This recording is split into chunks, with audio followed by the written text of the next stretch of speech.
అనుదినము దేవుని సన్నిధిలో ఆయన కృపావార్త కొరకు ఎదురు చూస్తూ ప్రార్థిస్తూ ఉన్నటువంటి ఆత్మీయులారా, నేటి వాగ్దానంగా దానియేలు గ్రంథం 6వ అధ్యాయం 16వ వచనం. నీవు అనుదినము తప్పక సేవించున నీ దేవుడే నిన్ను రక్షించును.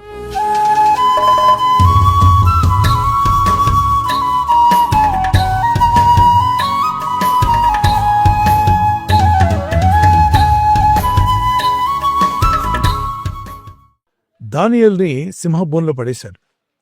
అయితే దానియేలు భక్తుడు, అనుదినము ప్రార్థించేవాడు.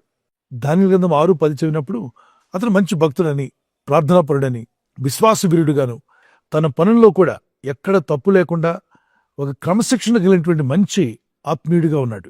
ఇతని విషయంలో అతని తోటి పనివారే డీగ్రేడ్ చేద్దామని ఎంత ప్రయత్నించినా ఇతను పంక్చువాలిటీలో కరెక్ట్గా ఉంటున్నాడు.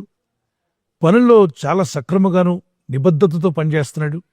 ఒక రాజనీతి కలిగిన వాడుగాను, దైవభక్తిపరుడుగాను, నీతిమంతుడుగా అతను పనిచేస్తున్నాడు.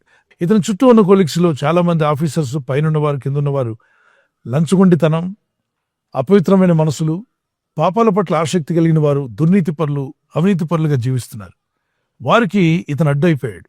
నీతిగా, న్యాయంగా జీవిస్తున్నప్పుడు అతని చుట్టూ ఉన్న వాళ్లే అతనికి శత్రులుగా మారి అతన్ని చిక్కుల్లో పడేయాలని ప్రయత్నాలు చేశారు.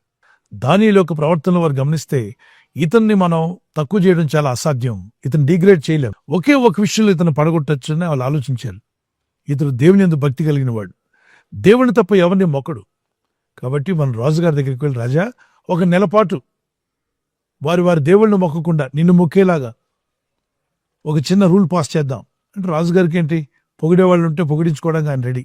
ఓకే, నో ప్రాబ్లం అని చెప్పి సైన్ చేశాడు. నిన్ను ఆరాధించిన వాళ్ళని తీసుకెళ్లి సింహాల బోన్లో పడేద్దాం, ఇక్కడ రాజువు కదా, నువ్వు ఏలువాడివి, ఒక నెల రోజులు నిన్ను ఆరాధించడానికి ఏం కష్టం, ఎన్నో దేవుళ్ళని, దేవతలను ఆరాధించేవాళ్ళు నిన్ను ఆరాధించకపోవడం ఏంటి అని చెప్పి మాయమాటలు చెప్పారు. కానీ ఇదంతా కుట్ర పన్నారు. మళ్ళీ ఒక నెల రోజుల పాటు రాజును ఆరాధించకపోతే వాళ్ళు తీసుకెళ్లి సింహాల బోన్లో పడేస్తా అన్నారుగా. ఈయన శత్రులైనటువంటి ఆ కొలీగ్స్ అధికారులతో మాట్లాడి నేరుగా దానియేలు ఇంటికి వెళ్ళారు. దానియేలు పై ఇంటి మేడగది కిటికీలు తెరిచి మరీ ప్రార్థన చేస్తున్నాడు. అతని ప్రార్థన వినపడుతుంది.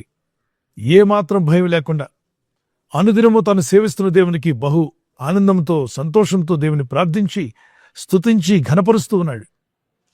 ఈ ఆరాధన, ప్రార్థనలన్నీ కిందన్న వారికి వినబడుతున్నాయి. అధికారులతో చెప్పారు కొలీగ్స్, చూడండి, ఒక నెల రోజుల పాటు ఏ దేవుణ్ణి ఆరాధించొద్దంటే ఈ దానియేలుకి ఎంత ధైర్యం. తన దేవుణ్ణి ఆరాధిస్తున్నాడు, ప్రార్థిస్తున్నాడు. రాజు యొక్క చట్ట ప్రకారముగా ఇతని సింహాల బోన్లో పడేయాలి కదా అని చెప్పి పై అధికారులతో మాట్లాడి ఆ రూల్ ప్రకారంగా దానియేలుని తీసుకెళ్లి సింహాల బోన్లో పడేస్తారు. వాళ్ళు అనుకున్నారు ఇతని పని అయిపోయింది. సింహాలను వదిలిపెట్టారు. అవి అరుస్తూ, గర్జిస్తూ అతని మీదకి వెళ్ళడం వారు గమనించారు. ఇంకంతే, లోపలికి వెళ్ళి చూడడానికి వీలు పడదుగా, వెళ్ళిపోయారు. ఈ భక్తుడు అయిపోయాడు. ఇక వీడు ప్రతిదానికి లంచం తీసుకోనంటాడు, ప్రతిదానికి నీతిగా బతకాలంటాడు, ప్రార్థన అంటాడు, విశ్వాసం అంటాడు. ఇలాంటి వాడిని అడ్డు తొలగించుకున్నాం అని శత్రువులందరూ పండగ చేసుకుంటున్నారు ఇంటికి వెళ్ళి. ఈరోజు రాజుగారికి నిద్ర పట్టకపోవడం, అతడు ఏం జరిగింది ఈ రోజు అని చెప్పి అడగడం, అన్యాయంగా ఏదైనా తీర్పుని తెచ్చాడంటే, అవును, భక్తులైన దానియేలు అందులో పడేసరినప్పుడు వెంటనే ఇతరు పరుగులు తీస్తాడు. ఎక్కడికి, సింహాల బోన్ ఎదుగు పరిగెత్తుకుంటూ వెళ్తాడు సైనికుల సాయంతో. ఆ సింహాల బోన్ దగ్గర నిలబడి, అరే ఎంత మంచి భక్తుని పడేశారయ్యా, పొరపాటు చేసామయ్యా అని చెప్పి దానియేలు అని పిలుస్తాడు. పిలిస్తే లోపల నుండి ఒక స్వరం వినిపిస్తుంది. రాజా అంటాడు.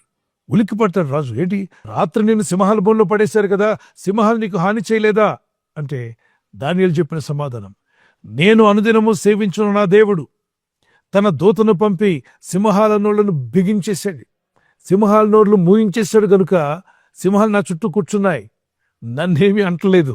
అప్పుడు రాజు అంటాడు, అవును నిజమే, నీవు అనుదినము తప్పక సేవించున్న నీ దేవుడే నిన్ను కాపాడును. ఎస్ పిల్లరా, మనము అనుదినము తప్పక దేవుని సేవిస్తున్నామా? అనుదినము సేవిస్తున్నట్లయితే ఖచ్చితంగా దేవుడు మనల్ని కాపాడువాడు.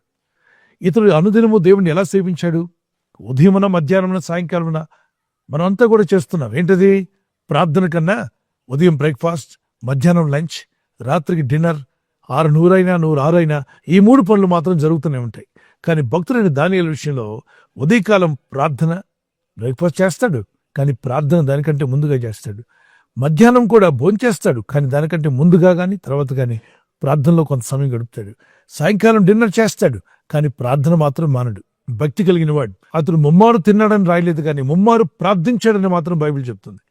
ప్రతిదినము ప్రార్థించి మానక ఆయన్ని సేవిస్తున్న వారి జీవితాలు తప్పించబడతాయి. ఈ ప్రార్థనా జీవితం అనేది అనుదినము ఉండాలి. తప్పక సేవించేవారుగా మనం ఉండాలి. ఎడతేక ప్రార్థించేవారుగా, దేవుణ్ణి ఎల్లప్పుడూ స్తుతించేవారుగా, నీ భక్తిలో, విశ్వాసంలో, ప్రార్థనలో ఎల్లప్పుడూ కంటిన్యూగా ముందుకు వెళ్ళండి. తప్పక మీరు తప్పించబడతారు, కాపాడబడతారు. ఓ చిన్న కీర్తన పాడుకుందాం.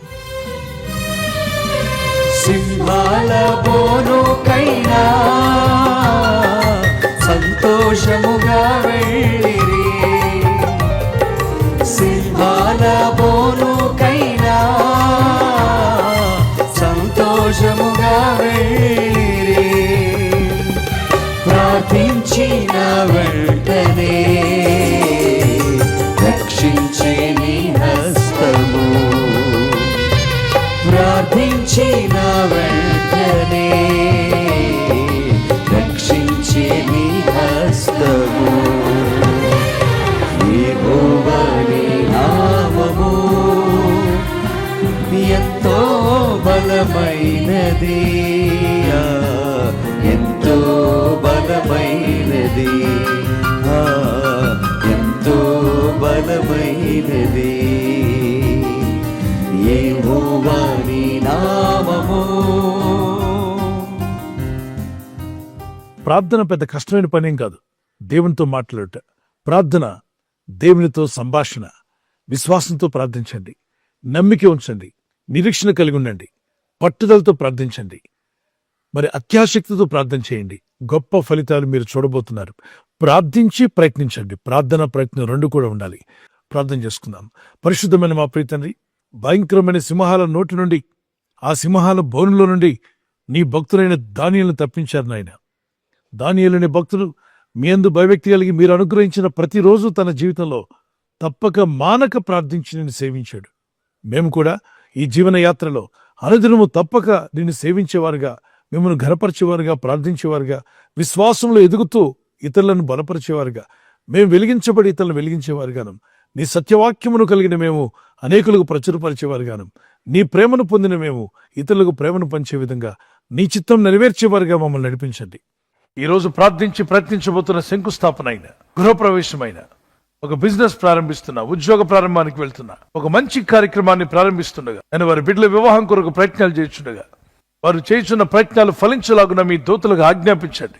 ఎవరైనా హాస్పిటల్లో ఉన్నా, ఐసీయూలో ఉన్నా, ప్రభు ఎవరైతే సీరియస్ కండిషన్లో ఉండి బాధపడుతున్నారో వారికి యేసు నామములో స్వస్థతను అనుగ్రహించండి. కృంగిపోయిన వారిని లేవనెత్తండి. మీ గాయపడిన హస్తమును చాపి వారికి ఉన్న సకల రోగాల నుండి విడుదల ఇచ్చేయి. వారిని లేపి నడిపించడాన్ని సాక్షులుగా నిలబెట్టుకోండి. ఈ ఉదయకాలం ప్రతి రోగి యేసు నామములో స్వస్థత నొందునుగాక.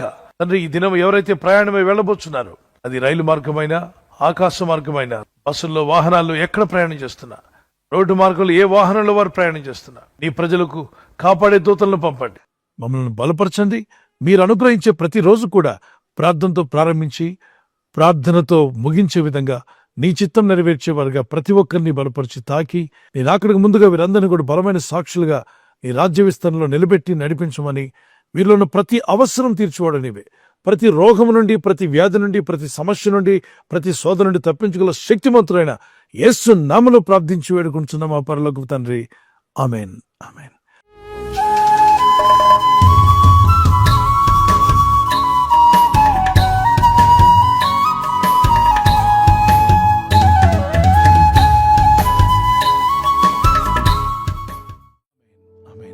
బర్త్డే జరుపుకునే వారికి happy birthday to you, many more returns of the day, God bless you. మీకు దేవుడిచ్చినటువంటి వాగ్దానం ఇర్మియా 1:8 నిన్ను విడిపించుటకు నేను నీకు తోడై ఉన్నాను. As you enter into new year, నూతన సంవత్సరంలో ప్రవేశిస్తుండగా దేవునితో నడిచే జీవితం, ప్రార్థించే జీవితాన్ని ప్రభు యేసు నామములో మీకు దయచేయునుగాక. God bless you with long life. మరి యానివర్సరీ జరుపుకునే వారికి happy wedding anniversary, many more returns of the day, God bless you. ప్రభు మిమ్మల్ని దీవించి బలపరిచి ఆయన రాకడ కొరకు మిమ్మల్ని సిద్ధపరచాలని ప్రార్థిస్తున్నాం. మరి భార్య భర్తకు లోబడాలి, భర్త భార్యను ప్రేమించాలన్న లేఖనాలు చాలా అద్భుతమైన విషయాలు దేవుడు చెప్పాడు. అలా జీవిస్తే మీ కుటుంబాలు కలిసి ఉంటాయి, ఆనందంగా మీరు జీవిస్తారు. సో మీకు దేవుడిచ్చిన వాగ్దానము, మీ ఫలము నిలిచిండుటకును నేను మిమ్మల్ని ఏర్పరచుకుని నియమించితనే. మీరు ఫలించి అభివృద్ధి పొందే రోజు వచ్చునుగాక. ఒకవేళ గర్భఫలం లేకుండా ఉంటే యేసుక్రీస్తు నామములో మీకు ఫలము దేవుడు దయచేయునుగాక. పిల్లలు కలిగి ఉంటే మీరు, మీ పిల్లలు కూడా వర్ధిల్లుదురుగాక. ఈ ఛానల్ ను మీరు సబ్స్క్రైబ్ చేసుకోవడం వలన 2 పనులు జరుగుతున్నాయి. ఒకటి, సువార్త జరుగుతున్నది, ఆత్మలు రక్షించబడుతున్నాయి. రెండవది, పేదలకు అనాథలకు ఈ ఛానల్ ద్వారా సహకారం అందించడం జరుగుతుంది. మనం సబ్స్క్రైబ్ చేసుకోవడం వలన అందరికీ సహాయం చేసిన వారమవుతున్నాం. ఖచ్చితంగా ఈ యూట్యూబ్ ఛానల్ ను సబ్స్క్రైబ్ చేసుకొని బెల్ బటన్ ను క్లిక్ చేయండి. మీకు వెంటనే మెసేజెస్ పంపబడతాయి.